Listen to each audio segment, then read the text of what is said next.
A few years ago, I was driving through rural Arkansas during a thunderstorm. It was one of those nights where visibility drops to almost nothing. The rain was coming down so hard that I could barely see the road ahead. I had been driving for nearly 8 hours straight, and I was exhausted. That's when I saw it. A flickering neon sign. Sunset Pines Motel. The place looked abandoned. Half the letters on the sign didn't work. The parking lot was almost empty, but I needed sleep, so I pulled in. The front office was dimly lit. An old woman sat behind the counter watching a tiny television. Without looking away from the screen, she slid a room key across the desk. Room 12. No greeting, no small talk, just the key. I took it and walked outside. The rain had somehow gotten even worse. The motel only had one long row of rooms, and mine was the very last one at the end. As I walked toward it, I noticed something strange. Every room had curtains, except room 14, the room 2 doors down from mine. Its window was completely uncovered, and inside was an old wooden rocking chair, slowly moving back and forth by itself. I stopped walking, stared for a few seconds, then convinced myself it was probably the wind. I unlocked room 12 and went inside. The room smelled old, not dirty, just old, like nobody had stayed there in years. I locked the door, closed the curtains, and collapsed onto the bed. A few hours later, I woke up. At first, I didn't know why. Then I heard it. Knock, knock, knock. 3 slow knocks, coming from the wall beside my bed. I sat up. The room next to mine should have been room 13. Maybe another guest. I ignored it. A minute later, knock, knock, knock. The exact same pattern, this time louder. I checked my phone. 2:43 a.m. I pressed my ear against the wall. Silence. Nothing. Then suddenly, knock, knock, knock, directly on the other side. I jumped back. The sound was so close it felt like whoever was making it knew I was listening.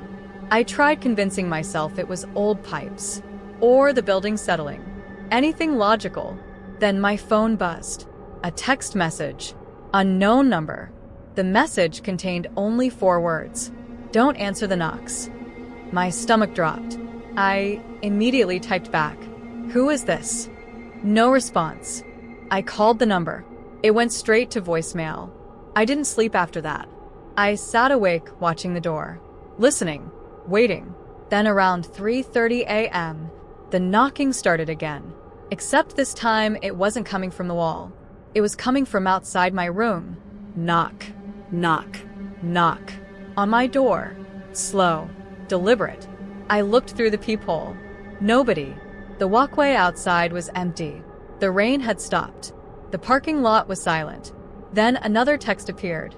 The door isn't the problem. I nearly dropped my phone. What do you mean? I typed. A response arrived immediately. Look at the window. Every muscle in my body locked up. My curtains were closed, but I slowly turned toward them anyway. There was a shadow behind them, standing perfectly still. A human-shaped silhouette. On the outside. Just watching. I grabbed the nearest lamp as a weapon, but before I could move closer, the shadow walked away. I rushed to the window, pulled the curtain aside. Nothing. No person. No footprints. No sound. Just an empty parking lot. At sunrise, I packed my things and headed straight to the office. The old woman was already there, watching the same tiny television. I asked her about room 14, the rocking chair, the knocking, the texts. For the first time all night, she looked directly at me. Then she said something I'll never forget. You're lucky. I asked what she meant. She pointed toward room 14. I looked outside. The door to room 14 was wide open. Inside was the same rocking chair, still moving, back and forth, back and forth. The old woman quietly said, "Most people who answer the knocks end up staying longer than they planned." I asked her, who had been texting me. She stared for a moment, then handed me an old motel registry book. I flipped through the pages and found the name attached to room 12, the guest before me. The check-in date was 7 years earlier.